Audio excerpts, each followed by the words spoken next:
एक अच्छा स्टूडेंट, एक अच्छा फॉलोअर, उसकी क्या क्वालिफिकेशन हो सकती है? जो पढ़ाई हो, उस जी। पढ़ाई का अच्छी तरह से अध्ययन किया जाए। जी। जो चाहता है वो हमारे स्वरूप में उतरता जाए। केवल हम रट न लें, शिक्षक ने हमें पढ़ाया और हमने उसको रट लिया, पढ़ लिया, जी। याद कर लिया, इतना तक परमात्मा हमसे नहीं चाहते। वो सुप्रीम शिक्षक हैं, वो चाहते हैं जैसा मैं हूँ ऐसे मेरे बच्चे भी बने, उनका स्वरूप ऐसा बन जाए। तो शिक्षक के रूप में अच्छे स्टूडेंट वो हैं जो ईमानदारी से पढ़ाई पढ़ें और पढ़ाई पढ़ करके अपने जीवन में उसको उतार लें। जब जीवन में उतर जाएगी वो पढ़ाई, तब कहेंगे शिक्षक की शिक्षा को इसने अपने स्वरूप में लाया। तो परमात्मा सुप्रीम शिक्षक हम बच्चों को अच्छे स्टूडेंट उन्हीं को कहता है जो पढ़ाई को स्टडी करते करते उसका स्वरूप बनते जाए। ऐसा बहुत महीन कई बार बातें हो जाती हैं। व्यक्ति सोचता है कि शायद मैं उस चीज़ को इम्प्लीमेंट कर रहा हूँ अपनी लाइफ के अंदर, लेकिन कहीं ना कहीं वो इम्प्लीमेंटेशन उसके लेवल तक तो होती है, लेकिन यदि किसी और से पूछा जाए कि उसमें ये गुण हैं, तो शायद वो उसको सर्टिफिकेट ना दे।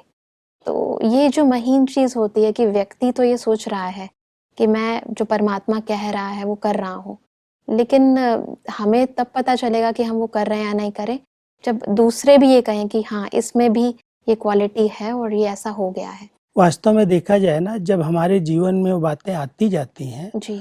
तो हमारी धारणाओं का प्रभाव तो पड़ता ही है। जी। आज कोई नहीं पहचान पाया है, लेकिन आगे चल के पहचानेगा। अगर हमारे स्वरूप में वो बातें आती जा रही, मान लो आज परमात्मा ने हमें पहली शिक्षा दी, आप एक आत्मा हो जी। और आत्मिक स्थिति में स्थित रह करके कर्म करो। ये हमें पहली शिक्षा मिली और उस शिक्षा को अगर हम प्रैक्टिकल स्वरूप में लाते हैं तो हमारी दृष्टि, हमारी वृत्तियाँ, हमारा बोल, हमारा व्यवहार अपने आप में चेंज हो जाएगा। हमारे स्वरूप में वो शिक्षाएं दिखाई देने लगेंगी और सामने वाले पर प्रभाव अवश्य पड़ता है। उसका दृष्टिकोण जब तक परिवर्तन नहीं हुआ, तब तक वो हमारे प्रति वो भावना रख नहीं पाएगा। इसलिए हम अपनी स्थिति को शिक्षाओं के आधार से बनाते चलें। सामने वाले को एक न एक दिन जरूर महसूस होगा कि इसके जीवन में वो शिक्षाएं दिखाई देती हैं जो परमात्मा ने पढ़ाया है। मतलब एक लेवल होगा, जब हम उस चीज़ को अचीव कर लेंगे, तब उस चीज़ का प्रभाव बाहर वालों पर भी पड़ेगा। जरूर पड़ेगा, क्योंकि अगर हमारे जीवन में शिक्षाएं आई हुई हैं तो हमारा बोल चाल, रहन सहन सब चेंज दिखाई देगा, परिवर्तन होगा। क्योंकि एक तरफ आत्माएं फुल देहाभिमान में है और परमात्मा ने हमको ज्ञान दिया, तुम आत्मा हो, ये शिक्षा दी। और आत्मा समझ करके किसी से बात करो, आत्मा समझ करके इन कर्म इंद्रियों से कर्म कराओ।